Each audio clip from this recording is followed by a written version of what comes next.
पहले तो मैं एक शौक की हद तक मैं अलहमदुलिल्लाह MBA किया 2002 माशाअल्लाह। ठीक है। उस बाद मैं बैंक की जॉब करता रहा तो मैं जरा ना वो शौक की हद तक 1-2 जानवर रखता सा। फिर आस्ता आस्ता मैं ज़्यादा कर ले जानवर लेने।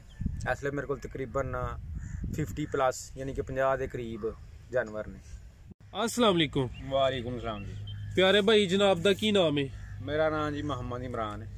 इमरान साहब किस इलाके तो हो? ਅਸੀਂ ਸਿਆਲਕੋਟ ਤੋਂ सर ਤੁਸੀਂ ਕਿੰਨੇ ਅਰਸੇ ਤੋਂ ਜਾਨਵਰਾਂ ਦਾ ਕਾਰੋਬਾਰ ਕਰਦੇ ਹੋ ਪਏ? ਤਕਰੀਬਨ ਮੈਂ 15 ਸਾਲ ਤੋਂ ਇਹ ਕੰਮ ਕਰ ਰਿਹਾ। ਮਾਸ਼ਾਅੱਲਾ। ਤੁਹਾਡਾ ਜਿਹੜਾ ਸਰ 15 ਸਾਲ ਦਾ ਤਜਰਬਾ ਹੈ ਉਹ ਕਿਹਦਾ ਰਿਹਾ? ਆਪਣੇ ਤਜਰਬੇ ਦੇ ਮੁਤਲਕ ਤਫਸੀਲ ਨਾਲ ਦੱਸੋ ਸਰ। ਤਜਰਬੇ ਦੇ ਮੁਤਲਕ ਤਫਸੀਲ ਨਾਲ ਜਿਹੜੀ ਗੱਲ ਹੈ ਉਹ ਇਹ ਵੇ ਕਿ ਪਹਿਲੇ ਤਾਂ ਮੈਂ ਇੱਕ ਸ਼ੌਕ ਦੀ ਹੱਦ ਤੱਕ ਮੈਂ ਅਲਹਮਦੁਲਿल्लाह MBA ਕੀਤਾ 2002 ਚ। ਮਾਸ਼ਾਅੱਲਾ। ਠੀਕ ਹੈ। ਉਸ ਤੋਂ ਬਾਅਦ ਮੈਂ ਬੈਂਕ ਦੀ ਜੌਬ ਕਰਦਾ ਰਿਹਾ ਤੇ ਕੁਛ ਰੀਜ਼ਨ ਐਸੀਆਂ ਨੇ, ਪਰਸਨਲ ਰੀਜ਼ਨ ਸਨ ਜਿਹਦੀ ਵਜ੍ਹਾ ਤੋਂ ਮੈਨੂੰ ਰਿਜ਼ਾਈਨ ਕਰਨਾ ਪਿਆ ਤੇ ਮੈਂ ਬੈਂਕ ਛੱਡ ਦਿੱਤਾ। ਫਿਰ ਮੈਂ ਆਪਣਾ ਜ਼ਿਮੀਂਦਾਰਾ ਵੀ ਸੀ ਨਾਲ 20 ਤੋਂ 25 ਏਕੜ ਜ਼ਮੀਨ ਸਾਡੀ ਤੇ ਮੈਂ ਜਿਹੜਾ ਨਾ ਉਹ ਸ਼ੌਕ ਦੀ ਹੱਦ ਤੱਕ 1-2 ਜਾਨਵਰ ਰੱਖਦਾ ਸਾਂ। ਫਿਰ ਆਸਤਾ ਆਸਤਾ ਮੈਂ ਜ਼ਿਆਦਾ ਕਰ ਲਏ ਜਾਨਵਰ, ਕਾਰੋਬਾਰ ਦੀ ਸ਼ਕਲ ਇਖਤਿਆਰ ਕਰ ਲਈ ਤੇ ਤਕਰੀਬਨ 2-3 ਸਾਲ ਤੋਂ ਜਿਹੜਾ ਨਾ ਮੈਂ 15 ਤੋਂ 20 ਜਾਨਵਰ ਜਿਹੜੇ ਸਨ ਨਾ ਮੇਰੇ ਕੋਲ ਉਹ ਹੈ ਸਨ ਤੇ ਫਿਰ ਮੈਂ 15 ਤੋਂ 20 ਜਾਨਵਰ ਹੋਰ ਲਏ ਨੇ। ਇਸ ਲਈ ਮੇਰੇ ਕੋਲ ਤਕਰੀਬਨ 50+ ਯਾਨੀ ਕਿ 50 ਦੇ ਕਰੀਬ ਜਾਨਵਰ ਨੇ। ਮਾਸ਼ਾਅੱਲਾ। ਸਰ ਇਹ ਜਿਹੜੇ 50 ਜਾਨਵਰ ਨੇ ਵੱਡੀਆਂ ਮੱਝਾਂ ਨੇ ਜਾਂ ਛੋਟੇ ਜਾਨਵਰ ਵੀ ਵਿੱਚ ਸ਼ਾਮਲ ਨੇ? ਇਹਦੇ ਤਕਰੀਬਨ ਜਿਹੜੇ ਨੇ ਨਾ 36 ਉਹ ਤੇ ਵੱਡੇ ਜਾਨਵਰ ਨੇ ਤੇ ਬਾਕੀ ਛੋਟੇ ਨੇ, ਉਹਨਾਂ ਦੇ ਬੱਚੇ ਜਵਾਨ ਹੋਏ ਦੇ ਨੇ ਵਿੱਚ। ਕੋਈ ਮੇਰੇ ਹਾਲੇ 4 ਤੋਂ 5 ਬੱਚੇ ਨੇ ਮੇਰੇ ਕੋਲ ਤੇ 6 ਤੋਂ 7 ਝੋਟੀਆਂ ਨੇ। अच्छा माशाल्लाह सर ਤੁਹਾਡੇ ਕੋਲ 36 ਜਾਨਵਰ ਨੇ। 36 ਜਾਨਵਰਾਂ ਵਿੱਚ ਤੁਹਾਡੇ ਕੋਲ ਕਿਹੜੀ ਕਿਹੜੀ ਨਸਲ ਇਸ ਟਾਈਮ ਮੌਜੂਦ ਹੈ?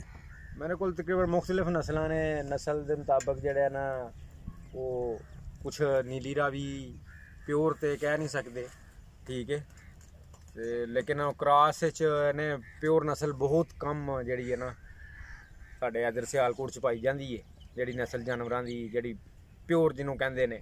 ਉਸ ਤੋਂ ਬਾਅਦ ਮੇਰੇ ਕੋਲ ਆਸਟ੍ਰੇਲੀਆ ਨਸਲ ਦੀਆਂ ਗਾਵਾਂ ਨੇ, ਠੀਕ ਹੈ। ਉਹਦੇ 'ਚ ਕੁਛ ਕ੍ਰਾਸ ਨੇ, ਸਾਈਵਾਲ ਫਰੀਜ਼ਨ, ਮਤਲਬ ਮੁxtਲਿਫ ਕਿਸਮ ਦੀਆਂ ਕੈਟਾਗਰੀ 'ਚ ਨੇ। 3-4 ਕੈਟਾਗਰੀ ਦੀਆਂ ਮੇਰੇ ਕੋਲ ਗਾਈਆਂ ਨੇ, ਠੀਕ ਹੈ। 8 ਤੋਂ 10 ਗਾਏ ਨੇ ਮੇਰੇ ਕੋਲ ਤੇ ਬਾਕੀ ਮੈਂ ਜਿਹੜਾ ਨਾ ਇਹਨੂੰ ਕਾਰੋਬਾਰ ਦੇ ਤਕਰੀਬਨ 3-4 ਸਾਲ ਤੋਂ ਹੀ ਕਾਰੋਬਾਰ ਸਮਝ ਕੇ ਇਹਨੂੰ ਕਰ ਰਿਹਾ। ਪਹਿਲੇ ਤਾਂ ਮੈਂ ਇੱਕ ਸ਼ੌਕ ਦੀ ਹੱਦ ਤੱਕ ਕਰਦਾ ਸਾਂ, ਲੇਕਿਨ ਕਾਰੋਬਾਰ ਮੁਨਾਫਾ ਬਖਸ਼ ਹੈ, ਲੇਕਿਨ ਇਹਦੇ 'ਚ ਥੋੜ੍ਹੀ ਜਿਹੀ ਸਟਰਗਲ ਜਿਹੜੀ ਹੈ ਨਾ ਦੇਖਭਾਲ ਜਾਨਵਰਾਂ ਦੀ, ਉਹਦੀ ਖੁਰਾਕ ਦਾ ਮਤਵਾਜ਼ਨ ਰੱਖਣਾ, ਉਹਨੂੰ ਅੱਛੇ ਤਰੀਕੇ ਨਾਲ ਉਹਨੂੰ ਜਿਹੜਾ ਨਾ ਉਹਨਾਂ ਨੂੰ ਕਨਵਰਟ ਕਰਨਾ। ਉਸ ਤੋਂ ਬਾਅਦ ਜਿਹੜਾ ਇਹਨਾਂ ਦੇ ਚਾਰੇ ਵਗੈਰਾ ਦਾ ਖਿਆਲ ਰੱਖਣਾ ਚਾਹੀਦਾ ਕਿ ਯਾਨੀ ਕਿ ਉਹਨਾਂ ਨੂੰ ਉਹਦੀ ਕਪੈਸਿਟੀ, ਜਿਸ ਜਾਨਵਰ ਦੀ ਜਿੰਨੀ ਕਪੈਸਿਟੀ ਉਹਦੇ ਮੁਤਾਬਕ ਉਹਨੂੰ ਖੁਰਾਕ ਮਿਲੇ। ਸਰ ਮਾਸ਼ਾਅੱਲਾ ਤੁਸੀਂ ਪੜ੍ਹੇ ਲਿਖੇ ਹੋ, ਤੁਸੀਂ ਬੈਂਕ ਦੀ ਜੌਬ ਵੀ ਕੀਤੀ ਹੈ ਜੀ। ਤੁਸੀਂ ਕੀ ਸਮਝਦੇ ਹੋ, ਨੌਕਰੀ ਕਰਨਾ ਬਿਹਤਰ ਹੈ ਅੱਜ ਕੱਲ੍ਹ ਦੇ ਦੌਰ 'ਚ ਜਾਂ ਕਿ ਆਪਣਾ ਕਾਰੋਬਾਰ ਕਰਨਾ ਬਿਹਤਰ ਹੈ? ਕਾਰੋਬਾਰ ਮੇਰੇ ਨਜ਼ਰ 'ਚ ਬਿਹਤਰ ਹੈ। ਤੁਸੀਂ ਮਾਸ਼ਾਅੱਲਾ ਪਹਿਲੇ ਕੋਈ 15-20 ਜਾਨਵਰ ਸਨ, ਜੀ। 2-3 ਸਾਲ ਹੋਏ ਨੇ ਤੁਸੀਂ ਇਹਨਾਂ 'ਚ ਸਮਝੋ ਕਿ ਡਬਲ ਕਰ ਲਿਆ ਕੰਮ ਨੂੰ ਜੀ। ਤੇ ਤੁਸੀਂ ਇਹ ਜਿਹੜਾ ਕੰਮ ਡਬਲ ਕੀਤਾ ਉਹ ਆਪਣੇ ਪਿਛਲੇ ਕੰਮ ਦੀ ਉਹ ਜਿਹੜੀ ਤੁਸੀਂ ਮਿਹਨਤ ਹੀ, ਉਹਦਾ ਸਿਲਾ ਹੀ, ਉਹਦੇ ਤੋਂ ਕੀਤਾ ਜਾਂ ਕਿ ਤੁਸੀਂ ਮਜ਼ੀਦ ਇਨਵੈਸਟਮੈਂਟ ਕੀਤੀ ਹੈ? ਮੇਰਾ ਇਹ ਨਜ਼ਰੀਆ ਸੀ ਪਹਿਲੇ ਤੇ ਮੈਂ ਤੁਹਾਨੂੰ ਦੱਸਣਾ ਕਿ ਪਹਿਲੇ ਕਹਿ ਰਿਹਾ ਕਿ ਮੈਂ ਸਿਰਫ ਇੱਕ ਸ਼ੌਕ ਦੇ ਹੱਦ ਤੱਕ ਕਰਦਾ ਸਾਂ, ਠੀਕ ਹੈ। ਉਸ ਤੋਂ ਬਾਅਦ ਮੇਰੀ ਰਿਹਾਇਸ਼ ਹੈ ਸਿਆਲਕੋਟ, ਡਿਸਟ੍ਰਿਕਟ ਸਿਆਲਕੋਟ ਹੈ ਸਾਡਾ ਤੇ ਤਹਿਸੀਲ ਡਸਕਾ ਹੈ। ਤਹਿਸੀਲ ਡਸਕੇ 'ਚ ਇਲਾਕਾ ਹੈ ਜੰਡੂ ਗਰਾਇਆ ਮੁੰਡੇ ਕਹਿੰਦੇ ਕੋਲ, ਠੀਕ ਹੈ। ਡੇਰਾ ਗੁਜਰਾਂ ਦਾ ਸਾਡੇ ਟੋਟਲੀ ਆਪਣੀ ਬਰਾਦਰੀ ਦੇ ਇੱਥੇ ਘਰ ਨੇ, ਗੁੱਜਰ ਬਰਾਦਰੀ ਦੇ, ਠੀਕ ਹੈ। ਤੇ ਮੈਂ ਜਦੋਂ ਨੌਕਰੀ ਰਿਜ਼ਾਈਨ ਕਰ ਦਿੱਤਾ, ਕੋਈ ਪਰਸਨਲ ਰੀਜ਼ਨ ਸੀ ਮੇਰੀ। ਉਸ ਤੋਂ ਬਾਅਦ ਮੈਂ ਕਾਰੋਬਾਰ ਦਾ ਦੇਨ ਬਣਾਇਆ ਹੈ ਕਿ ਕਾਰੋਬਾਰ ਕਰਾਂ, ਲੇਕਿਨ ਹੋਰ ਕੋਈ ਕਾਰੋਬਾਰ ਜਿਹੜਾ ਨਾ ਮੇਰੀ ਸਮਝ 'ਚ ਨਹੀਂ ਸੀ ਆਉਂਦਾ ਜਾਂ ਮੈਂ ਉਹਦਾ ਮੈਨੂੰ ਐਕਸਪੀਰੀਅੰਸ ਨਹੀਂ ਸੀ ਹੈਗਾ। ਤੇ ਮੈਂ ਇਹਦਾ ਤਾਂ ਚਲੋ ਇਹ ਕਿ ਸਾਡਾ ਵਿਰਾਸਤ ਦਾ ਕੰਮ ਹੈ, ਠੀਕ ਹੈ, ਨਸਲ ਦਾ ਨਸਲ ਚੱਲ ਰਿਹਾ। ਤੇ ਮੈਂ ਉਹਨੂੰ ਮੱਦੇਨਜ਼ਰ ਰੱਖਦਿਆਂ ਹੋਇਆ ਮੈਂ ਕਿਹਾ ਜੀ ਅਸੀਂ ਜਾਨਵਰਾਂ ਦਾ ਹੀ ਕਰ ਲੈਂਦੇ ਹਾਂ ਤੇ ਉਹ ਅੱਲਾ ਦਾ ਇਹਸਾਨ ਹੈ ਕਿ ਕਾਰੋਬਾਰ। ਫਿਰ ਮੈਂ ਜਦੋਂ ਕਾਰੋਬਾਰ ਦੀ ਨੀਅਤ ਕੀਤੀ ਹੈ ਤੇ ਉਹਦੇ ਮੇਰੇ ਨਜ਼ਰੀਏ ਦੇ ਮੁਤਾਬਕ ਤੇ ਅੱਛਾ ਕਾਰੋਬਾਰ ਹੈ। ਅੱਛਾ ਸਰ, ਤੁਸੀਂ ਦੱਸਿਆ ਤੁਹਾਡੇ ਕੋਲ ਮੁxtਲਿਫ ਨਸਲ ਦੀਆਂ ਮੱਝਾਂ ਨੇ, ਤੁਸੀਂ ਇਹਨਾਂ ਨਸਲ ਦੇ ਵਿੱਚੋਂ ਸਾਰਿਆਂ ਨਾਲੋਂ ਚੰਗੀ ਨਸਲ ਦੀ ਕਿਹੜੀ ਮੱਝ ਪਾਈ ਹੈ? ਸਾਰਿਆਂ ਨਾਲੋਂ ਚੰਗੀ ਨਸਲ ਦੀ ਜੀ ਉਹ ਜੀ ਨੀਲੀ ਰਾਵੀ। ਨੀਲੀ ਰਾਵੀ ਦੀ ਮੱਝ ਦੀ ਕੀ ਪਹਿਚਾਣ ਹੈ? ਉਹਦੀਆਂ ਮੁxtਲਿਫ ਕੈਟਾਗਰੀਜ਼ ਨੇ, ਖੂਬੀਆਂ ਨੇ, ਠੀਕ ਹੈ। ਉਹਦੀਆਂ ਜਿਹੜਾ ਨਾ ਰੰਗ ਕਾਲਾ ਹੋਏਗਾ, ਠੀਕ ਹੈ। ਅੱਖਾਂ ਜਿਹੜੀਆਂ ਨੇ ਉਹ ਬਿੱਲੀਆਂ ਹੋਣਗੀਆਂ, ਪੂਛਲ ਪਤਲੀ ਬਰੀਕ ਹੋਏਗੀ, ਲੰਬੀ ਹੋਏਗੀ, ਠੀਕ ਹੈ। ਤੇ ਵਾਲ ਹੋਣਗੇ ਉਹਦੇ ਤੇ ਲੰਬੇ ਲੰਬੇ। ਹੂੰ। ਠੀਕ ਹੈ। ਅੱਛਾ, ਇੱਕ ਜਿਹੜੀ ਅੱਛੀ ਮੱਝ ਹੈ ਨੀਲੀ ਦੀ, ਉਹ ਕਿੰਨੇ ਦੀ ਮਿਲ ਜਾਂਦੀ ਜੇ? ਉਹ ਜਿਹੜੀ ਪਿਓਰ ਮੱਝ ਹੈ ਨੀਲੀ ਦੀ, ਉਹ ਤਕਰੀਬਨ 4 ਤੋਂ 5 ਲੱਖ ਰੁਪਏ 4-5 ਲੱਖ ਰੁਪਏ ਦੀ? ਜੀ। ਅੱਛਾ, ਉਹਦੀ ਕੀ ਵਜ੍ਹਾ ਵੀ ਏਡੀ ਮਹਿੰਗੀ ਕਿਉਂ ਹੈ? ਸਰ ਉਹਦੀ ਤਕਰੀਬਨ ਉਹ ਮੱਝ ਜਿਹੜੀ ਹੈ ਨਾ 4 ਤੋਂ 5 ਲੱਖ ਰੁਪਏ ਦੀ ਜਿਹੜੀ ਤੁਸੀਂ ਲੈਣੀ ਹੈ ਨਾ, ਹੂੰ। ਉਹਦੇ ਮੁਤਾਬਕ ਇਹ ਵੇ ਕਿ ਤੁਸੀਂ ਜਿਹੜਾ ਨਾ ਹੂੰ। ਉਹ 18 ਤੋਂ 20 ਲੀਟਰ ਉਹਦੀ ਸਹੀ। ਐਵਰੇਜ ਹੈ ਕੰਮ ਜਿਹੜੀ ਹੈ ਰੋਜ਼ਾਨਾ ਦੀ? ਜੀ, ਡੇਲੀ ਦੀ। ਅੱਛਾ ਸਰ, ਅਗਰ ਨੀਲੀ ਦੀ ਇੱਕ ਮੱਝ 5 ਲੱਖ ਰੁਪਏ ਦੀ ਆ ਰਹੀ ਹੈ ਤੇ ਉਹ 18 ਤੋਂ 20 ਕਿਲੋ ਦੁੱਧ ਦੇ ਰਹੀ ਹੈ, ਰੋਜ਼ਾਨਾ ਦੀ 18-20 ਕਿਲੋ ਦੇ ਵਿੱਚ ਉਹਦੀ ਬਚਤ ਕਿੰਨੀ ਹੈ ਤੇ ਉਹਦਾ ਖਰਚਾ ਕਿੰਨਾ ਹੈ? ਤਕਰੀਬਨ ਦੇਖੋ ਨਾ ਇਹਦੇ ਚ ਬਚਤ ਦਾ ਜਿਹੜਾ ਨਾ, ਉਹ ਅਗਰ ਜ਼ਮੀਨ ਵਗੈਰਾ ਇਨਸਾਨ ਦੀ ਆਪਣੀ ਹੈ, ਠੀਕ ਹੈ, ਜਾਂ ਉਹਨੂੰ ਠੇਕੇ ਤੇ ਲਈਏ, ਚਾਰਾ ਜਿਸ ਬੰਦੇ ਨੇ ਖੁਦ ਕਾਸ਼ਤ ਕਰ ਲੈਣਾ ਨਾ, ਉਹਦਾ ਜਿਹੜੀ ਹੈ ਉਹਦਾ ਤਕਰੀਬਨ 400 ਤੋਂ 500 ਰੁਪਏ ਇੱਕ ਮੱਝ ਤੇ ਖਰਚਾ ਹੁੰਦਾ ਹੈ। ਹੂੰ। ਠੀਕ ਹੈ। ਤੇ ਅਸੀਂ ਤਕਰੀਬਨ ਜਿਹੜਾ ਨਾ 90 ਰੁਪਏ ਲੀਟਰ ਦੁੱਧ ਸੇਲ ਕਰ ਰਹੇ ਹਾਂ। ਆ ਜਿਹੜਾ ਸਰ 400 ਜਾਂ 500 ਤੁਸੀਂ ਖਰਚਾ ਦੱਸਿਆ ਹੈ, ਜੀ। ਇਹਦੇ ਵਿੱਚ ਕਿਹੜਾ ਕਿਹੜਾ ਖਰਚਾ ਸ਼ਾਮਲ ਹੈ? ਇਹਦੇ ਚ ਦੇਖੋ, ਇਹਦੇ ਚ ਚਾਰਾ ਵਗੈਰਾ ਹੈ, ਠੀਕ ਹੈ। ਜਿਸ ਬੰਦੇ ਨੇ ਬਾਜ਼ਾਰ ਦਾ ਰੇਟ ਹੈ ਇਸ ਵੇਲੇ ਤਕਰੀਬਨ 350 ਤੋਂ 400 ਰੁਪਏ ਪਰ ਮਨ ਜਿਹੜਾ ਨਾ ਸਟਾਲਾ ਜਿਹੜਾ ਨਾ ਫਰੋਖਤ ਹੋ ਰਿਹਾ, ਠੀਕ ਹੈ। ਜਿਸ ਬੰਦੇ ਕੋਲ ਆਪਣਾ ਉਹਨੇ ਤੇ ਅਨਲਿਮਿਟਿਡ ਹੈ ਨਾ, ਉਹਨੇ ਤੇ ਮਖਸੂਸ ਇੱਕ ਪੈਮਾਨਾ ਕੋਈ ਨਹੀਂ ਨਾ ਰੱਖਿਆ ਦਾ ਜਿਹਦੇ ਨਾਲ ਉਹ ਨਾਪ ਤੋਲ ਕੇ ਤੇ ਉਹਨੇ ਆਨੇ ਚਾਰਾ, ਉਹਦੇ ਜਾਨਵਰ ਦੀ ਜਿੰਨੀ ਕਪੈਸਿਟੀ, ਜਿੰਨੀ ਉਹਨੂੰ ਚਾਹੀਦਾ ਚਾਰਾ, ਉਹਨੇ ਉਨਾ ਖਾਣਾ ਹੈ, ਠੀਕ ਹੈ। ਉਹਦੇ 'ਚ ਉਹਨੇ ਨਾਪ ਤੋਲ ਕੇ ਕੋਈ ਚੀਜ਼ ਨਹੀਂ ਉਹਨੂੰ ਦੇਣੀ। ਤੇ ਜਿਨ੍ਹਾਂ ਨੇ ਬਾਜ਼ਾਰ ਦਾ ਚਾਰਾ ਲੈਣਾ, ਉਹਨਾਂ ਨੇ ਤਕਰੀਬਨ 15 ਮਣ ਜਾਂ 20 ਮਣ ਜਾਂ 50 ਮਣ ਜਿਹਨੇ ਚਾਰਾ ਲਿਆ ਹੈ, ਉਹ ਉਸ ਹਿਸਾਬ ਨਾਲ ਇੱਕ ਜਾਨਵਰ ਨੂੰ ਮਿਲਣਾ ਨਾ। ਤੇ ਜਦੋਂ ਇੱਕ ਜਾਨਵਰ ਨੇ ਆਪਣੇ ਇੱਕ ਜਿਹੜਾ ਨਾ ਉਹ ਸਹੀ ਤਰੀਕੇ ਨਾਲ ਉਹਨੂੰ ਖਾ ਲੈਣਾ, ਜਿੰਨੀ ਉਹਦੀ ਕਪੈਸਿਟੀ, ਜਿੰਨੀ ਉਹਦੀ ਗੁੰਜਾਇਸ਼, ਜਿਸ ਤਰ੍ਹਾਂ ਇਨਸਾਨ ਨੂੰ ਭੁੱਖ ਲੱਗੀ ਉਹ ਰੋਟੀ ਖਾਂਦਾ ਹੈ, ਠੀਕ ਹੈ, ਜਿੰਨੀ ਉਹਨੂੰ ਤਲਬ ਹੁੰਦੀ ਹੈ ਉਹਨੇ ਉਹਨਾਂ ਲੈਣਾ ਨਾ। ਤੇ ਅਗਰ ਉਹਦੀ ਤਲਬ ਦੇ ਮੁਤਾਬਕ ਜਿਹੜਾ ਨਾ ਉਹਨੂੰ ਖੁਰਾਕ ਮਿਲੇਗੀ ਤੇ ਜ਼ਾਹਿਰ ਹੈ ਆਟੋਮੈਟਿਕਲੀ ਉਹਦੀ ਦੁੱਧ ਦੀ ਐਵਰੇਜ ਵਧੇਗੀ। ਠੀਕ ਹੈ। ਅੱਛਾ ਸਰ, ਇੱਕ ਜਾਨਵਰ ਅਗਰ ਤੁਸੀਂ ਕੀਤੀ ਉਹਦੀ ਰੂਟੀਨ ਦੀ ਗੱਲ, ਇੱਕ ਜਾਨਵਰ ਅਗਰ ਮੱਝ ਕਰ ਲਓ, ਮੱਝ ਦੀ ਰੋਜ਼ਾਨਾ ਦੀ ਪੱਠੇ ਕਿੰਨੇ ਹੋਣੇ ਚਾਹੀਦੇ ਨੇ, ਤੂੜੀ ਕਿੰਨੀ ਹੋਣੀ ਚਾਹੀਦੀ, ਵੰਡਾ ਉਹਨੂੰ ਕਿੰਨਾ ਇਸਤੇਮਾਲ ਕਰਵਾਉਣਾ ਚਾਹੀਦਾ ਵੇ? ਤਕਰੀਬਨ ਇੱਕ ਮੱਝ ਨੂੰ 2 ਮਣ ਪੱਠੇ ਜਿਹੜੇ ਨੇ ਨਾ, ਸਬਜ਼ ਚਾਰਾ ਜਿਹੜਾ ਨਾ, ਠੀਕ ਹੈ, ਉਹ ਉਹਨੂੰ ਮਿਲਣਾ ਚਾਹੀਦਾ। ਉਸ ਤੋਂ ਬਾਅਦ ਤਕਰੀਬਨ 7 ਤੋਂ 8 ਕਿਲੋ ਜਿਹੜਾ ਨਾ ਵੰਡਾ ਤੇ 5 ਕਿਲੋ ਤੂੜੀ। ਇਹ ਰੋਜ਼ਾਨਾ ਦਾ? ਜੀ। ਸਰ ਤੁਸੀਂ ਵੰਡਾ ਕਿਹੜਾ ਇਸਤੇਮਾਲ ਕਰਦੇ ਹੋ? ਤੇ ਅਸੀਂ, ਮੇਰਾ ਜਿਹੜਾ ਨਾ ਇੱਕ ਆਪਣਾ ਇੱਕ ਤਜਰਬਾ ਹੈ, ਮੈਂ ਉਹਦੇ ਮੁਤਾਬਕ ਜਿਹੜਾ ਨਾ ਉਹਦੇ ਨਾਲ ਚੱਲਣਾ ਵਾ। ਮੈਂ ਜਿਹੜਾ ਨਾ ਇੱਕ ਕੰਪਨੀ ਦੀ ਜਿਹੜੀ ਫੀਡ ਹੈ ਬਹੁਤ ਸਾਰੇ ਲੋਕ ਇਸਤੇਮਾਲ ਕਰਦੇ ਨੇ, ਲੇਕਿਨ ਅਸੀਂ ਕੰਪਨੀ ਦੀ ਫੀਡ ਨਹੀਂ ਇਸਤੇਮਾਲ ਕਰਦੇ। ਉਹਦੇ 'ਚ ਹੈ ਕਿ ਜਾਨਵਰਾਂ ਦੀ ਜਿਹੜੀ ਹੈ ਪ੍ਰੈਗਨੈਂਸੀ ਤੇ ਪ੍ਰੋਬਲਮ ਆਉਂਦੀ ਹੈ, ਉਹ ਜਾਨਵਰ ਬਾਰ-ਬਾਰ ਹੀਟ 'ਚ ਆਉਂਦਾ ਹੈ, ਉਹਦੀ ਹੀਟ ਜ਼ਿਆਦਾ ਹੁੰਦੀ ਹੈ, ਲੇਕਿਨ ਉਹਦੀ ਪ੍ਰੈਗਨੈਂਸੀ ਜਿਹੜੀ ਨੇ ਸ਼ੋਰ ਨਹੀਂ ਕਰਦਾ। ਤੇ ਜਿਹੜਾ ਅਸੀਂ ਵੰਡਾ ਇਸਤੇਮਾਲ ਕਰਦੇ ਹਾਂ, ਅਸੀਂ ਇਹਦੇ ਕਰਦੇ ਜੇ ਬਨੋਲੇ, ਠੀਕ ਹੈ। ਜਦੋਂ ਜ਼ਿਆਦਾ ਸਰਦੀ ਹੁੰਦੀ ਹੈ, ਸਰਦੀ ਦੇ ਮੌਸਮ ਵਿੱਚ ਅਸੀਂ ਬਨੋਲਾ ਖਾਲੀ ਇਸਤੇਮਾਲ ਨਹੀਂ ਕਰਦੇ। ਉਹ ਇੱਕ ਦੇਖੋ ਨਾ, ਇੱਕ ਚੀਜ਼ ਦੇ 'ਚ ਜਦੋਂ ਕੋਈ ਵੀ ਚੀਜ਼ ਤੁਸੀਂ ਮਾਲਟਾ ਲੈਂਦੇ ਹੋ ਜਾਂ ਗਾਜਰ ਲੈਂਦੇ ਹੋ, ਜਦੋਂ ਉਹਦਾ ਰਸ ਨਿਕਲ ਜਾਂਦਾ ਹੈ, ਠੀਕ ਹੈ, ਤੇ ਉਹਦਾ ਪਿੱਛੇ ਜਿਹੜਾ ਉਹ ਫੋਗ ਰਹਿ ਜਾਂਦਾ ਹੈ, ਠੀਕ, ਉਹਦੇ 'ਚ ਕੀ ਅਸਰ ਹੋਏਗਾ? ਜੀ ਜੀ। ਜਦੋਂ ਤੁਸੀਂ ਉਹਦਾ ਸਾਰਾ ਅਸਰ ਲੈ ਲੈਣਾ ਹੈ, ਤੇ ਬਨੋਲਾ ਖਾਲ ਦੇ ਵਿੱਚੋਂ ਜਦੋਂ ਉਹਦਾ ਬਨੋਲੇ ਦਾ ਆਇਲ ਜਦੋਂ ਨਿਕਲ ਜਾਣਾ ਹੈ, ਤੇ ਪਿੱਛੇ ਉਹਦੇ 'ਚ ਕੀ ਵਿਟਾਮਿਨਸ ਦੀ ਕੀ ਤਦਾਦ ਰਹਿੰਦੀ ਹੈ? ਜੀ ਜੀ, ਯਾਨੀ ਉਹ ਬੇਜਾਨ ਹੋ ਜਾਂਦੀ ਹੈ। ਉਹ ਬੇਜਾਨ ਹੋ ਜਾਂਦੀ ਹੈ। ਉਹਨੂੰ ਤੁਸੀਂ ਪਾਣੀ ਦੇ ਅੰਦਰ ਸੁੱਟੋਗੇ ਤੇ ਉਹ ਜਿਹੜਾ ਨਾ ਜਲਦੀ ਨਰਮ ਹੋ ਜਾਏਗਾ, ਠੀਕ ਹੈ, ਉਹਦੀ ਕਪੈਸਿਟੀ ਪਾਣੀ ਪੀਣ ਦੀ ਜ਼ਿਆਦਾ ਹੋ ਜਾਏਗੀ, ਉਹਦੇ 'ਚ ਜਿਹੜਾ ਅਸਰ ਮੁੱਕ ਜਾਏਗਾ। ਅਗਰ ਬਨੋਲਾ ਤੁਸੀਂ ਇਸਤੇਮਾਲ ਕਰਦੇ ਹੋ, ਉਹਦੇ ਨਾਲ ਜਿਹੜੇ ਨੇ ਚਿਕਨਾਹਟ, ਉਹਦੇ 'ਚ ਜਿਹੜਾ ਫੈਟ, ਕਰੀਮੀ, ਆਇਲੀ ਦੁੱਧ ਜਿਹਨੂੰ ਕਹਿੰਦੇ ਨੇ, ਉਹਦੇ 'ਚ ਜਿਹੜੀ ਉਹਦੀ ਕਪੈਸਿਟੀ ਜਿਹੜੀ ਹੈ ਨਾ ਮੱਖਣ ਦੀ, ਠੀਕ ਹੈ, ਉਹਦੀ ਚਿਕਨਾਹਟ ਦੀ ਜਿਹੜੀ ਹੈ ਨਾ, ਉਹ ਵਿਟਾਮਿਨਸ ਭਰਪੂਰ ਉਹਦੇ 'ਚ ਹੋਣਗੇ, ਉਹਦੀ ਕਪੈਸਿਟੀ ਜਿਹੜੀ ਉਹ ਮੁਕੰਮਲ ਹੋਏਗੀ। ਜ਼ਬਰਦਸਤ। ਤੇ ਮੈਂ ਇਸ ਵਾਸਤੇ ਜਿਹੜਾ ਨਾ ਉਹਨੂੰ ਬਨੋਲਾ ਇਸਤੇਮਾਲ ਕਰਨਾ, ਉਹਨੂੰ ਪ੍ਰੈਫਰ ਕਰਨਾ, ਮੈਂ ਇਹਨੂੰ ਖਾਲ ਨੂੰ ਨਹੀਂ ਇਸਤੇਮਾਲ ਕਰਦਾ। ਇਹ ਬਨੋਲਾ ਦੇ ਸਾਥ-ਸਾਥ ਹੋਰ ਕਿਹੜੀ ਚੀਜ਼ ਇਸਤੇਮਾਲ ਕਰਦੇ? ਬਨੋਲਾ ਜੇ ਉਸ ਤੋਂ ਬਾਅਦ ਜੇ ਮੇਰੇ ਕੋਲ ਕਰਾ ਚਨੇ ਦਾ, ਉਹ ਮੈਂ ਆਪਣਾ ਹੀ ਵੰਡਾ ਤਿਆਰ ਕਰਾਨਾ। ਉਹਦੇ 'ਚ ਕੁਝ ਚਨੇ ਹੁੰਦੇ ਨੇ, ਕੁਝ ਮਕਦਾਰ 'ਚ ਵੀਟ, ਗੰਦਮ ਜਿਹਨੂੰ ਕਹਿੰਦੇ ਨੇ, ਗੰਦਮ ਹੁੰਦੀ ਹੈ, ਕਣਕ, ਤੇ ਕੁਝ ਇਹ ਹੁੰਦਾ ਜੇ ਮੱਕੀ। ਸਰ ਤੁਸੀਂ ਕਿਹਾ ਕਿ ਰੋਜ਼ਾਨਾ ਦਾ 7 ਕਿਲੋ ਤੁਸੀਂ ਵੰਡਾ ਇਸਤੇਮਾਲ ਕਰਦੇ ਹੋ, ਜੀ। ਇਹ ਇੱਕ ਵਕਤ 3.5 ਕਿਲੋ 3.5 ਕਿਲੋ ਦਿੰਦੇ? 3.5 ਕਿਲੋ ਜਿਹੜਾ ਨਾ ਉਹ ਇੱਕ ਟਾਈਮ ਦਾ ਜਿਹੜਾ ਵੰਡਾ ਹੈ। ਤੇ ਵੰਡਾ ਇਸਤੇਮਾਲ ਕਰਨ ਦਾ ਕੀ ਤਰੀਕਾ? ਇਹਨੂੰ ਭਗੋ ਲੈਂਦੇ ਹੋ ਜਾਂ ਜੀ ਤੁਸੀਂ ਸੁੱਕਾ ਇਸਤੇਮਾਲ ਕਰਦੇ ਹੋ? ਜਦੋਂ ਜ਼ਿਆਦਾ ਸਰਦੀ ਹੁੰਦੀ ਹੈ ਉਦੋਂ ਇਹਨੂੰ ਖੁਸ਼ਕ ਇਸਤੇਮਾਲ ਕਰਨੇ ਆ। ਜਿਸ ਤਰ੍ਹਾਂ ਹੁਣ ਮੌਸਮ ਹੈ, ਯਾਨੀ ਕਿ ਅੱਜ ਕੱਲ੍ਹ ਫਰਵਰੀ ਦਾ ਐਂਡ ਸ਼ੁਰੂ ਹੋ ਗਿਆ ਤਕਰੀਬਨ, ਅੱਗੋਂ ਮਾਰਚ ਸਟਾਰਟ ਹੋਣ ਵਾਲਾ ਹੈ। ਮਾਰਚ ਤੋਂ ਲੈ ਕੇ ਤੇ ਤਕਰੀਬਨ ਦਸੰਬਰ ਤੱਕ ਜਿਹੜਾ ਹੈ ਨਾ, ਬਲਕਿ ਨਵੰਬਰ ਤੱਕ ਜਿਹੜਾ ਨਾ ਅਸੀਂ ਉਹਨੂੰ ਪਾਣੀ 'ਚ ਭਿਓ ਕੇ ਤੇ ਫਿਰ ਇਸਤੇਮਾਲ ਕਰਨੇ ਆ। ਉਸ ਤੋਂ ਬਾਅਦ ਜਿਹੜਾ ਨਾ 3 ਤੋਂ 4 ਮਹੀਨੇ, 3.5 ਜਾਂ 4 ਮਹੀਨੇ ਜਿਹੜਾ ਉਹ ਅਸੀਂ ਇਹਨੂੰ ਖੁਸ਼ਕ ਇਸਤੇਮਾਲ ਕਰਨੇ ਆ। ਠੀਕ ਹੈ। ਸੁੱਕੀ ਤੂੜੀ ਦੇ ਉੱਪਰ ਸਬਜ਼ ਚਾਰਾ ਜਾਨਵਰਾਂ ਨੂੰ ਲਾਦਾ ਦੇਣਾ, ਜਿੰਨੇ ਉਹ ਖਾ ਲੈਣ ਉਹਨਾਂ ਦੇ ਅੱਗੇ ਪਾਣੇ ਨੇ। ਜਦੋਂ ਉਹਦੀ ਕਪੈਸਿਟੀ ਫੁੱਲ ਹੋ ਜਾਂਦੀ ਉਹਨੂੰ ਫਿਰ ਪਿੱਛੇ ਕਰ ਦਈਦਾ। ਜਦੋਂ ਉਹਦੀ ਚੁਆਈ ਦਾ ਟਾਈਮ ਹੁੰਦਾ ਉਦੋਂ ਤਕਰੀਬਨ 2 ਕਿਲੋ ਤੂੜੀ ਫੀ ਜਾਨਵਰ ਦੀ, 2 ਤੋਂ 2.5 ਕਿਲੋ ਤੂੜੀ ਤੇ 3 ਤੋਂ 4 ਕਿਲੋ ਵੰਡਾ, 3 ਕਿਲੋ। ਠੀਕ। ਅੱਛਾ ਸਰ, ਮਾਸ਼ਾਅੱਲਾ 36 ਜਾਨਵਰ ਤੁਹਾਡੇ ਦੁੱਧ ਦੇ ਰਹੇ ਨੇ ਜੀ। 36 ਜਾਨਵਰਾਂ ਦਾ ਰੋਜ਼ਾਨਾ ਦੁੱਧ ਕਿੰਨਾ ਜਾ ਰਿਹਾ ਵੇ ਤੇ ਉਹਨਾਂ ਤੋਂ ਮਾਸ਼ਾਅੱਲਾ ਤੁਹਾਨੂੰ ਬਚਤ ਕਿੰਨੀ ਹਾਸਲ ਹੋ ਰਹੀ ਹੈ? ਉਹਦੇ 'ਚ 36 ਪ੍ਰੋਪਰਲੀ ਦੁੱਧ ਨਹੀਂ ਨਾ ਦੇ ਰਹੇ। ਹੂੰ ਠੀਕ ਹੈ। ਉਹਦੇ 'ਚ ਕੁਛ ਐਸੇ ਨੇ ਕਿ ਜਿਹੜੇ ਜੇ ਤਕਰੀਬਨ ਉਹ 6 ਹਮਲਾ ਦੀ 6 ਤੋਂ 7 ਮਹੀਨੇ ਦੀ ਜਿਨ੍ਹਾਂ ਦੇ ਵਿੱਚ ਉਹ ਦੁੱਧ ਨਹੀਂ ਦੇ ਰਹੀਆਂ। ਠੀਕ ਹੈ। ਕਮ ਅਜ਼ ਕਮ ਜਿਹੜੀ ਇੱਕ ਮੱਝ ਮੇਰੇ ਕੋਲ ਹੈ ਨਾ, ਜਿਹੜੀ ਕੋਈ ਵੀ ਮੱਝ ਜਿਹੜੀ ਉਹ 13 ਤੋਂ 14 ਲੀਟਰ ਤੋਂ ਕਮ ਦੁੱਧ ਨਹੀਂ ਦਿੰਦੀ। ਇਹ ਜਿਹੜੀਆਂ 36 ਜੇ ਦੇ ਰਹੀਆਂ ਨੇ, ਇਹ ਸਾਰਿਆਂ ਦੀ ਐਵਰੇਜ 13-14 ਵੇ ਜੀ, ਸਾਰਿਆਂ ਦੀ। ਜੀ।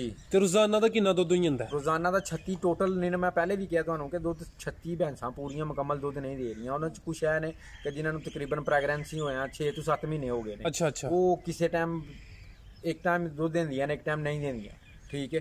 ਉਹਨਾਂ ਨੂੰ ਜ਼ਾਹਿਰ ਵਿੱਚ ਵਕਫਾ ਹੋਣਾ ਚਾਹੀਦਾ। ਜਿਸ ਤਰ੍ਹਾਂ ਦੇਖੋ ਨਾ, ਇਨਸਾਨ ਦੀ ਤਰ੍ਹਾਂ ਹੀ ਹੈ ਨਾ ਕਿ ਕਮ ਅਜ਼ ਕਮ ਕਹਿੰਦੇ ਨੇ ਜੀ ਇੱਕ ਬੱਚੇ ਤੋਂ ਬਾਅਦ 2 ਤੋਂ 2.5 ਸਾਲ ਦਾ ਵਕਫਾ ਹੋਣਾ ਚਾਹੀਦਾ। ਜੀ ਜੀ। ਠੀਕ ਹੈ। ਉਹ ਵਕਫਾ ਇਸ ਵਾਸਤੇ ਹੋਣਾ ਚਾਹੀਦਾ ਕਿ ਮਾਂ ਜਿਹੜੀ ਹੈ ਉਹਦੀ ਸਿਹਤ ਜਿਹੜੀ ਹੈ ਨਾ ਉਹਦੇ ਤੇ ਕੋਈ ਐਸਾ ਨਾ ਬਣੇ, ਪ੍ਰੋਬਲਮ ਬਣੇ ਕਿ ਯਾਨੀ ਕਿ ਉਹਨੂੰ ਬਲੱਡ ਵਗੈਰਾ ਦੀ ਜ਼ਰੂਰਤ ਬਣਦੀ ਹੈ।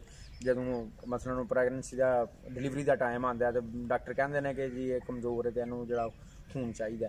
ਅਗਰ 2 ਤੋਂ 3 ਮਹੀਨੇ ਦਾ ਵਕਫਾ ਇੱਕ ਜਾਨਵਰ ਨੂੰ ਦਈਏ ਤੇ ਉਹਦੇ 'ਚ ਹੈ ਕਿ ਜਾਨਵਰ ਆਪਣੀ ਸਿਹਤ ਦੇ ਮੁਤਾਬਕ ਹੁੰਦਾ, ਉਹਦਾ ਜਿਹੜਾ ਪੈਦਾਇਸ਼ ਦੇ ਵਕਤ ਜਿਹੜਾ ਬੱਚਾ ਹੁੰਦਾ ਉਹ ਸਿਹਤਮੰਦ ਹੁੰਦਾ। ਠੀਕ। ਉਹਨੂੰ ਖੁਰਾਕ ਅਗਰ ਪ੍ਰੋਪਰਲੀ ਤੁਸੀਂ ਦਿੱਤੀ ਹੈ तो जानवर अच्छा होएगा, ਉਹਦਾ ਬੱਚਾ ਪੈਦਾਇਸ਼ ਦੇ ਟਾਈਮ ਉਹਨੂੰ ਪ੍ਰੋਬਲਮ ਨਹੀਂ ਹੋਏਗੀ। ਕੁਝ ਲੋਕ ਐਸੇ ਨੇ ਕਿ ਜਿਨ੍ਹਾਂ ਦੇ ਜਾਨਵਰ ਵੇਖੇ ਨਾ ਕਹਿੰਦੇ ਨੇ ਜੀ ਅਕਸਰ ਜੀ ਉਹਦੀ ਉਹ ਗਾਈ ਬਹਿ ਗਈ ਜੇ ਯਾਰ, ਉਹਦੀ ਮੱਝ ਬਹਿ ਗਈ ਹੈ ਸੂਈ, ਉਹਦਾ ਬੱਚਾ ਕਮਜ਼ੋਰ ਹੈ ਯਾਰ, ਦੁੱਧ ਕੰਮ ਦਿੰਦੀਆਂ ਨੇ, ਲਿਸੇ ਨੇ ਡੰਗਰ। ਲੇਕਿਨ ਦੇਖੋ ਜਿਸ ਬੰਦੇ ਨੇ ਕਾਰੋਬਾਰ ਕਰਨਾ ਉਹਨੂੰ ਕੰਮ ਜਿਹੜਾ ਨਾ ਇੰਨਾ ਕੁ ਉਸ ਬੰਦੇ 'ਚ ਨਾਲੇਜ ਹੋਣਾ ਚਾਹੀਦਾ ਕਿ ਉਹ ਯਾਰ ਇੱਕ ਜਾਨਵਰ ਨੂੰ ਆਪਣੀ ਮਤਵਾਜ਼ਨ ਖੁਰਾਕ ਜਿਹੜੀ ਇਹਨਾਂ ਨੂੰ ਪੂਰੀ ਦੇਵੇ। ਠੀਕ ਹੈ। ਉਹਦੇ 'ਚ ਹੈ ਕਿ ਉਹਦਾ ਜਾਨਵਰ ਜਿਹੜਾ ਨਾ ਕਮਜ਼ੋਰ ਨਹੀਂ ਹੋਏਗਾ, ਉਹਦੀ ਦੁੱਧ ਦੀ ਐਵਰੇਜ ਠੀਕ ਆਏਗੀ, ਉਹ ਅੱਛੇ ਤਰੀਕੇ ਨਾਲ। ਸਰ ਤੁਹਾਡਾ ਰੋਜ਼ਾਨਾ ਦਾ ਕਿੰਨਾ ਦੁੱਧ ਸੇਲ ਹੁੰਦਾ? ਮੇਰਾ ਤਕਰੀਬਨ ਜਿਹੜਾ ਨਾ 120 ਲੀਟਰ ਸਵੇਰ ਦਾ ਹੁੰਦਾ ਜੇ ਤੇ ਤਕਰੀਬਨ 110-15 ਲੀਟਰ ਸ਼ਾਮ ਨੂੰ ਹੁੰਦਾ ਜੀ। ਮਾਸ਼ਾਅੱਲਾ, ਯਾਨੀ ਰੋਜ਼ਾਨਾ ਦਾ ਕੋਈ 230 ਲੀਟਰ ਤੁਹਾਡਾ ਦੁੱਧ ਸੇਲ ਹੋ ਰਿਹਾ ਜੀ। ਤੇ ਰੇਟ ਤੁਹਾਨੂੰ ਸਰ 90 ਰੁਪਏ ਮਿਲਦਾ ਪਿਆ? ਜੀ ਸਰ। ਇਹ ਦੁੱਧ ਹੀ ਖੁਦ ਆ ਕੇ ਲੈ ਜਾਂਦਾ ਹੈ? ਜੀ, ਖੁਦ ਆ ਕੇ ਡੇਰੇ ਤੋਂ ਲੈ ਜਾਂਦਾ। ਅੱਛਾ, ਯਾਨੀ ਮਾਸ਼ਾਅੱਲਾ ਤੁਹਾਡਾ ਰੋਜ਼ਾਨਾ ਦਾ 230 ਲੀਟਰ ਦੁੱਧ ਹੈ। ਇਹਦੇ ਵਿੱਚ ਤੁਹਾਡੀ ਕਿੰਨੀ ਬਚਤ ਹੈ ਤੇ ਕਿੰਨਾ ਖਰਚਾ ਹੈ? ਇਹਦੇ ਤਕਰੀਬਨ 230 ਲੀਟਰ ਨੂੰ 90 ਤੇ ਡਿਵਾਈਡ ਕਰੀਏ ਤੇ ਤਕਰੀਬਨ ਮੇਰਾ ਖਿਆਲ ਹੈ ਕੋਈ 20,000 ਰੁਪਏ ਬਣਦਾ। 20,000 ਰੁਪਇਆ ਬਣਦਾ। ਉਹਦੇ ਚੋਂ ਜਿਹੜਾ ਨਾ ਮੇਰਾ ਇਹਨਾਂ ਦਾ ਵੰਡੇ ਦਾ ਖਰਚਾ, ਠੀਕ ਹੈ, ਤੇ ਚਾਰੇ ਦਾ ਖਰਚਾ ਜਿਹੜਾ ਨਾ ਉਹ ਤਕਰੀਬਨ ਜਿਹੜਾ ਨਾ 15-16,000 ਰੁਪਏ, ਠੀਕ ਹੈ, ਆਉਂਦਾ। ਉਹਦੇ ਵਿੱਚ ਦੂਸਰਾ ਪਲੱਸ ਇਹਦਾ ਜਿਹੜਾ ਮੈਨੂੰ ਜਿਹੜਾ ਬੈਨੀਫਿਟ ਹੈ ਉਹ ਹੈ ਵੀ ਕਿ ਜਿਹੜੇ ਇਹਨਾਂ ਦੇ ਜਾਨਵਰ ਤਿਆਰ ਹੁੰਦੇ ਨੇ ਵਿੱਚ, ਠੀਕ ਹੈ। ਮਸਲਨ ਇਹ ਬਛੜੇ ਮੇਰੇ ਕੋਲ ਤਿਆਰ ਹੋਏ ਦੇ ਨੇ, ਠੀਕ ਹੈ। ਇਹਨਾਂ ਦੀ ਉਮਰ ਇੱਕ ਕਿਸੇ ਦੀ 1.5 ਸਾਲ ਹੈ, ਕਿਸੇ ਦੀ 2 ਸਾਲ ਹੈ, ਕਿਸੇ ਦੀ 2.5 ਸਾਲ ਹੈ, ਠੀਕ ਹੈ। ਇਹ ਜਾਨਵਰ ਜਿਹੜੇ ਨੇ ਅਸਲ ਐਸਟ ਤੇ ਸਾਡਾ ਹੈ ਨਾ, ਉਹਦੇ 'ਚੋਂ ਅਸੀਂ ਘਰ 'ਚ ਵੀ ਦੁੱਧ ਇਸਤੇਮਾਲ ਕਰਨੇ ਆ, ਠੀਕ ਹੈ। ਉਹ ਇੱਕ ਲਹਿਦਾ ਚੀਜ਼ ਹੈ, ਉਹ ਸਾਡੀ ਉਹ ਬੱਚਤ ਤੋਂ ਅਸੀਂ ਹਟ ਕੇ ਇਹਨਾਂ ਚੀਜ਼ਾਂ ਨੂੰ ਅਸੀਂ ਇਗਨੋਰ ਕਰ ਦਿੰਦੇ, ਇਹਨਾਂ ਨੂੰ ਕੱਟ ਜਾਂਦੇ ਆ ਕਿ ਯਾਰ ਉਹ ਮੇਰਾ ਇੰਨਾ ਖਰਚਾ ਤੇ ਇੰਨਾ ਮੇਰਾ ਦੁੱਧ ਹੁੰਦਾ। ਉਹਦੇ ਇਹਦੇ ਵਿੱਚ ਸਾਰੀਆਂ ਚੀਜ਼ਾਂ ਨੂੰ ਮੱਦੇਨਜ਼ਰ ਰੱਖ ਕੇ ਜਦੋਂ ਇਨਸਾਨ ਜਿਹੜਾ ਵੇਖੋ ਨਾ ਇੱਕ ਜਾਨਵਰ 7 ਤੋਂ 8 ਮਹੀਨੇ ਦੁੱਧ ਦਿੰਦਾ ਹੈ, ਠੀਕ ਹੈ। 7 ਤੋਂ 8 ਮਹੀਨੇ ਦੇ ਵਿੱਚ ਉਹਦਾ ਜਿਹੜਾ ਬੱਚਾ ਤਿਆਰ ਹੁੰਦਾ ਹੈ, ਠੀਕ ਹੈ। ਉਹ ਅਗਰ ਉਹਨੂੰ 2 ਸਾਲ ਅਸੀਂ ਹੋਰ ਤਿਆਰ ਕਰ ਲਈਏ ਤਾਂ ਸਾਨੂੰ 2 ਤੋਂ 3 ਲੱਖ ਰੁਪਏ ਫਿਰ ਬਚ ਗਿਆ ਨਾ ਇੱਕ ਜਾਨਵਰ ਦਾ, ਕਿ ਜਿਹੜਾ ਅਸੀਂ ਜਾਨਵਰ 3 ਸਾਲ ਦੇ ਅੰਦਰ ਤਿਆਰ ਕਰ ਲੈਣਾ। ਜੀ ਜੀ। ਅੱਛਾ ਸਰ, ਇੰਨੇ ਜਾਨਵਰਾਂ ਵਾਸਤੇ ਤੁਸੀਂ ਜਿਹੜਾ ਚਾਰਾ ਕਿੰਨਾ ਕਾਸ਼ਤ ਕੀਤਾ ਜੇ? ਤਕਰੀਬਨ ਮੇਰੇ ਕੋਲ ਨਾ 15 ਏਕੜ ਜਿਹੜਾ ਨਾ ਬਰਸੀਮ ਜਿਹਨੂੰ ਸਟਾਲਾ ਅਸੀਂ ਕਹਿੰਦੇ ਆ ਪੰਜਾਬੀ 'ਚ। ਅੱਛਾ ਸਰ, ਮਾਸ਼ਾਅੱਲਾ ਕੋਈ ਦੇਸੀ ਇਲਾਜ ਵੀ ਕਰ ਲੈਂਦੇ ਜਾਨਵਰਾਂ ਦਾ ਕਿ ਨਹੀਂ? ਦੇਸੀ ਇਲਾਜ ਦੇਖੋ ਇਨਸਾਨ, ਮੈਂ ਇੱਕ ਚੀਜ਼ ਦੇ ਫੋਕਸ ਕਰਾਂਗਾ ਜ਼ਿਆਦਾ, ਜਿਹੜਾ ਨਾ ਉਸਤਾਦ ਨਹੀਂ ਇਨਸਾਨ ਹੋ ਸਕਦਾ ਨਾ, ਠੀਕ ਹੈ। ਇਨਸਾਨ ਨਬੀ ਪਾਕ ਸੱਲੱਲਾਹੁ ਅਲੈहि ਵਸੱਲਮ ਦਾ ਫਰਮਾਨ ਹੈ ਕਿ ਇਨਸਾਨ ਮਾਂ ਦੀ ਗੋਦ ਤੋਂ ਲੈ ਕੇ ਤੇ ਕਬਰ ਦੀ ਦਹਲੀ ਲਾਹਦ ਦੇ ਅੰਦਰ ਜਾਣ ਤੱਕ ਜਿਹੜਾ ਨਾ ਇਨਸਾਨ ਸਿੱਖਦਾ ਹੈ। ਜੀ ਜੀ, ਠੀਕ ਹੈ। ਸ਼ਾਇਦ ਕੋਈ, ਮੈਂ ਕੱਲ ਵੀ ਇਸ ਚੀਜ਼ ਤੇ ਮੇਰਾ ਇੱਕ ਜਿਹੜਾ ਨਾ ਬਹਿਸ ਹੋ ਰਹੀ ਸੀ ਕਿ ਮੈਂ ਇਸ ਚੀਜ਼ ਨੂੰ ਨਹੀਂ ਸਮਝਦਾ ਕਿ ਉਸਤਾਦ ਬਣ ਸਕਦਾ ਇਨਸਾਨ। ਕੋਈ ਸ਼ਾਇਦ ਕੋਈ 1000 ਚੋਂ 2-4 ਆਦਮੀ ਹੋਣ ਜਿਹੜੇ ਉਸਤਾਦ ਬਣਨ, ਵਰਨਾ ਇਨਸਾਨ ਤੇ ਸਿੱਖਦਾ ਹੀ ਰਹਿੰਦਾ। ਉਹ ਆਪਣੇ ਜਾਨਵਰ ਦੇ ਮੁਤਾਬਕ, ਉਹਦੀ ਨੇਚਰ ਦੇ ਮੁਤਾਬਕ, ਉਹਦੀ ਤਬੀਅਤ ਦੇ ਮੁਤਾਬਕ ਜਿਹੜਾ ਨਾ ਜਿਹੜੀ ਚੀਜ਼ ਉਹਨੂੰ ਮਾਫਕ ਆਏ ਉਸ ਤਰ੍ਹਾਂ ਦਾ ਇਲਾਜ ਜਿਹੜਾ ਨਾ ਉਹਨੂੰ ਉਹ ਕਰਨਾ ਚਾਹੀਦਾ। ਦੇਸੀ ਇਲਾਜ ਹੈ ਨੇ ਬਹੁਤ ਜ਼ਿਆਦਾ ਨੇ, ਲੇਕਿਨ ਮੈਂ ਦੋਨੋਂ ਨੂੰ ਪ੍ਰੈਫਰ ਕਰਨਾ। ਨਾਲ ਦੇਸੀ ਇਲਾਜ ਵੀ ਹੁੰਦਾ ਤੇ ਨਾਲ ਮੇਰਾ ਜਿਹੜਾ ਨਾ ਡਾਕਟਰੀ। ਅੱਛਾ ਸਰ, ਮਾਸ਼ਾਅੱਲਾ ਨਵੇਂ ਨੌਜਵਾਨ ਜਿਹੜੇ ਆ ਕਾਰੋਬਾਰ ਕਰਨਾ ਚਾਹੁੰਦੇ ਨੇ, ਤੁਸੀਂ ਉਹਨਾਂ ਨੂੰ ਕੀ ਕਰੋਗੇ, ਪ੍ਰੈਫਰ ਕਰੋਗੇ ਕਿ ਕਿਸ ਤਰ੍ਹਾਂ ਕਾਰੋਬਾਰ ਕਰਨ ਤੇ ਕਿਸ ਤਰ੍ਹਾਂ ਉਹ ਮੁਨਾਫਾ ਕਮਾ ਸਕਦੇ ਨੇ? ਉਹਨਾਂ ਵਾਸਤੇ ਕੋਈ ਅੱਛਾ ਜਿਹਾ ਮਸ਼ਵਰਾ ਉਹਨਾਂ ਵਾਸਤੇ ਹੈ ਕਿ ਦੇਖੋ, ਜਿਸ ਬੰਦੇ ਨੇ ਉਹ ਇਕਨੋਮਿਕਸ ਦਾ ਇੱਕ ਪ੍ਰੋਫੈਸਰ ਨੇ ਅਲਫਰਡ ਮਾਰਸ਼ਲ ਸਾਹਿਬ, ਠੀਕ ਹੈ, ਮੈਂ ਇਕਨੋਮਿਕਸ ਦੀ ਬੁੱਕ ਪੜ੍ਹੀ, ਸਟੱਡੀ ਕੀਤੀ ਉਹਦੇ 'ਚ। ਉਹ ਕਹਿੰਦਾ ਕਿ ਇਨਸਾਨ ਦੀਆਂ ਜਿਹੜੀਆਂ ਖਵਾਹਿਸ਼ਾਂ ਨੇ ਨਾ ਉਹ ਅਨਲਿਮਿਟਿਡ ਨੇ, ਮਹਦੂਦ ਨੇ, ਠੀਕ ਹੈ, ਡਿਮਾਂਡ ਐਂਡ ਸਪਲਾਈ, ਠੀਕ ਹੈ। ਕਾਰੋਬਾਰ ਦੀ ਜਿਹੜੀ ਨੇਚਰ ਹੈ ਨਾ, ਉਹ ਤੁਸੀਂ ਇਹ ਦੇਖੋ ਕਿ ਸਾਡੀ ਇਹਦੇ 'ਚ ਮੈਨੂੰ ਆਮਦਨ ਕਿੰਨੀ ਆ ਰਹੀ ਹੈ ਤੇ ਮੇਰੇ ਐਕਸਪੈਂਸਿਸ ਕੀ, ਠੀਕ ਹੈ। ਉਹਦੇ ਮੁਤਾਬਕ ਇਨਸਾਨ ਜਿਸ ਜਾਨਵਰ ਨੂੰ ਜਿੰਨੀ ਜ਼ਰੂਰਤ ਹੈ, ਕੁਝ ਜਾਨਵਰ ਐਸੇ ਨੇ ਜਿਹੜੇ 2 ਤੋਂ 3 ਲੀਟਰ 2 ਤੋਂ 3 ਕਿਲੋ ਜਿਹੜਾ ਨਾ ਵੰਡਾ ਖਾ ਕੇ ਵੀ ਉਹ ਆਪਣੀ ਕਪੈਸਿਟੀ ਬਰਕਰਾਰ ਰੱਖਦੇ ਨੇ। ਕੁਝ ਜਾਨਵਰ ਐਸੇ ਨੇ ਜਿਹੜੇ ਕਮਜ਼ੋਰ ਹੁੰਦੇ ਨੇ, ਉਹਨਾਂ ਨੂੰ 4 ਤੋਂ 5 ਕਿਲੋ ਜੀ ਵੀ ਜਿਹੜਾ ਨਾ ਉਹ ਦੇਣਾ ਪੈਂਦਾ। ਇਹਦੇ 'ਚ ਜਿਹੜਾ ਨਾ ਇੱਕ ਕੀ ਕਹਿੰਦੇ ਨੇ ਮੈਨੇਜਮੈਂਟ ਜਿਹੜੀ ਹੈ ਨਾ ਬਹੁਤ ਡਿਪੈਂਡ ਕਰਦੀ ਹੈ। ਮੈਨੇਜਮੈਂਟ ਇਨਸਾਨ ਦੀ ਹੋਣੀ ਚਾਹੀਦੀ ਹੈ ਕਿ ਮੈਂ ਯਾਰ ਇਹਨਾਂ ਨੂੰ ਦਿੱਤਾ ਤੇ ਇਹਨਾਂ ਨੂੰ ਕੋਲੋਂ ਮੈਂ ਲਿਆ। ਉਹਦੇ 'ਚ ਇਹ ਵੇ ਕਿ ਇਨਸਾਨ ਨੂੰ ਜਿਹੜਾ ਨਾ, ਮੈਂ ਇੱਕ ਕੰਮ ਜਿਹੜਾ ਨਾ 2 ਕੰਮ ਮੈਂ ਆਪਣੀ ਮਰਜ਼ੀ ਨਾਲ ਕਰਨਾ ਵਾ। ਇੱਕ ਮੈਂ ਚੁਆਈ ਜਿਹੜੀ ਹੈ ਨਾ, ਉਹ ਚੁਆਈ ਦੇ ਟਾਈਮ ਦੋਨੋਂ ਟਾਈਮ ਮੈਂ ਡੇਰੇ ਤੇ ਮੌਜੂਦ ਹੋਣਾ ਵਾ ਕਿ ਮੈਂ ਚੁਆਈ ਆਪਣੇ ਹੱਥਾਂ ਨਾਲ ਆਪਣੇ ਸਾਹਮਣੇ ਕਰਵਾਉਣੀ ਹੁੰਦੀ ਹੈ ਕਿ ਮੈਂ ਇਸ ਜਾਨਵਰ ਨੂੰ ਅਗਰ 2 ਕਿਲੋ 4 ਕਿਲੋ ਵੰਡਾ ਦਿੱਤਾ ਤੇ ਅਗਰ ਇਹਨੇ 4 ਕਿਲੋ ਵੰਡੇ ਤੇ 8 ਕਿਲੋ ਦੇ ਵੰਡੇ ਤੇ ਮੈਨੂੰ ਪੈਸੇ ਨਹੀਂ ਨਾ ਦੇਣੇ, ਉਹਦੇ ਮੁਤਾਬਕ ਇਹਨੇ ਦੁੱਧ ਨਹੀਂ ਦੇਣਾ, ਤੇ ਫਿਰ ਜਾਨਵਰ ਰੱਖਣ ਦਾ ਫਾਇਦਾ ਕੋਈ ਨਹੀਂ। ਜੀ ਸਰ। ਸਰ ਨੌਜਵਾਨਾਂ ਨੂੰ ਕੀ ਪੈਗਾਮ ਹੈ ਤੁਹਾਡਾ? ਨੌਜਵਾਨਾਂ ਨੂੰ ਇਹ ਕਿ ਨੌਜਵਾਨ ਅਗਰ ਕੰਮ ਕਰਨਾ ਚਾਹੁੰਦੇ ਨੇ, ਕੰਮ ਵਿੱਚ ਕਾਰੋਬਾਰ 'ਚ ਇਸ ਦੇ ਵਿੱਚ ਲਾਸ ਨਹੀਂ ਹੋ ਸਕਦਾ, ਠੀਕ ਹੈ। ਅਗਰ ਇਹ ਤੁਹਾਨੂੰ ਮੈਂ ਪਹਿਲੇ ਦੱਸਿਆ ਕਿ ਇਹਦੀ ਮੈਨੇਜਮੈਂਟ ਹੋਣੀ ਚਾਹੀਦੀ ਹੈ। ਤੁਹਾਨੂੰ ਪਤਾ ਕਿ ਮੇਰੇ ਜਾਨਵਰ ਨੂੰ ਇਸ ਟਾਈਮ ਫਲਾਣੀ ਚੀਜ਼ ਦੀ ਜ਼ਰੂਰਤ ਹੈ, ਠੀਕ ਹੈ। ਅਗਰ ਤੁਸੀਂ ਉਹਨੂੰ ਪੱਠੇ ਪਾ ਕੇ ਸਾਰਾ ਦਿਨ ਜਾਂ ਧੁੱਪੇ 'ਚ ਬੰਨ੍ਹ ਜਾਂਦੇ ਹੋ, ਜਾਂ ਸਰਦੀਆਂ ਦੇ ਵਿੱਚ ਤੁਸੀਂ ਉਹਨੂੰ ਛਾਂ ਦੇ ਅੰਦਰ ਹੀ ਰਹਿਣ ਦਿੰਦੇ, ਉਹਨੂੰ ਬਾਹਰ ਨਹੀਂ ਕੱਢਦੇ, ਉਹਨੂੰ ਟਾਈਮ ਨਾਲ ਪਾਣੀ ਵਗੈਰਾ ਨਹੀਂ ਦਿੰਦੇ ਜਾਂ ਚਾਰਾ ਨਹੀਂ ਦਿੰਦੇ, ਤੇ ਫਿਰ ਜਾਨਵਰ ਨੇ ਤੁਹਾਨੂੰ ਕੀ ਦੇਣਾ?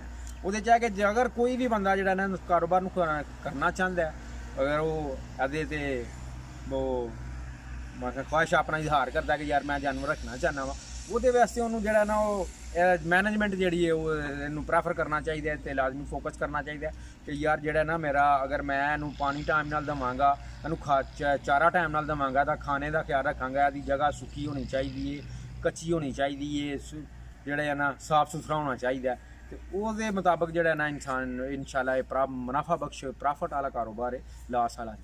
ਮਾਸ਼ਾਅੱਲਾ, ਯਾਨੀ ਕਿ ਮੈਨੇਜਮੈਂਟ ਅੱਛੀ ਹੋਣੀ ਚਾਹੀਦੀ। ਮੈਨੇਜਮੈਂਟ ਅੱਛੀ ਹੋਣੀ ਮਾਸ਼ਾਅੱਲਾ ਸਰ, ਤੁਸੀਂ ਕਾਫੀ ਕੀਮਤੀ ਗੱਲਾਂ ਦੱਸੀਆਂ ਨੇ। ਜਿਹੜੇ ਦੋਸਤ ਆ ਵੀਡੀਓ ਵੇਖਦੇ ਨੇ ਪਏ, ਉਹ ਤੁਹਾਡੇ ਕੋਲ ਕੋਈ ਜਾਨਵਰ ਖਰੀਦਣਾ ਚਾਹੁੰਦੇ ਨੇ ਜਾਂ ਡੇਅਰੀ ਦੇ ਮੁਤਲਕ ਕੋਈ ਮਸ਼ਵਰਾ ਲੈਣਾ ਚਾਹੁੰਦੇ ਨੇ, ਤੇ ਤੁਸੀਂ ਆਪਣਾ ਮੋਬਾਈਲ ਨੰਬਰ ਦੇਣਾ ਪਸੰਦ ਕਰੋਗੇ? ਜੀ, ਮੇਰਾ ਨੰਬਰ ਹੈ 0345 ਜੀ, ਠੀਕ ਹੈ 68684332 6868 2 ਦਫਾ ਜੀ ਜੀ ਸਰ, ਠੀਕ ਹੈ। ਮੁਹੰਮਦ ਇਮਰਾਨ ਨੇ ਮੇਰਾ ਨਾਂ ਹੈ। ਤੇ ਇਮਨਾਬਾਦ ਰੋਡ ਦੇ ਉੱਪਰ ਜਦੋਂ ਜਿਹੜੀ ਪਹਿਲੀ ਨਹਿਰ ਆਉਂਦੀ ਹੈ ਉਹ ਕ੍ਰਾਸ ਕਰੀਏ ਸਬਜ਼ ਮੰਡੀ ਵਾਲੇ ਰੋਡ ਤੋਂ, ਤੇ ਉਹ ਨਹਿਰ ਦੇ ਨਾਲ ਹੀ ਪਹਿਲਾ ਗਾਉਂ ਜਿਹੜਾ ਹੈ ਡੇਰਾ ਗੁਜਰਾਂ ਦਾ, ਉੱਥੇ ਮੇਰਾ ਡੇਰਾ ਜੀ ਸਰ। ਮੈਂ ਅਵੇਲੇਬਲ ਹਾਂ 24 ਆਵਰ, ਕਿਸੇ ਟਾਈਮ ਨਹੀਂ। ਕੋਈ ਅਗਰ ਕਿਸੇ ਭਰਾ ਨੂੰ ਕੋਈ ਮਸ਼ਵਰਾ ਚਾਹੀਦਾ ਹੋਵੇ ਤਾਂ ਬਹੁਤ ਸ਼ੁਕਰੀਆ ਸਰ, ਬਹੁਤ ਸ਼ੁਕਰੀਆ, ਅੱਲਾਹ ਹਾਫਿਜ਼।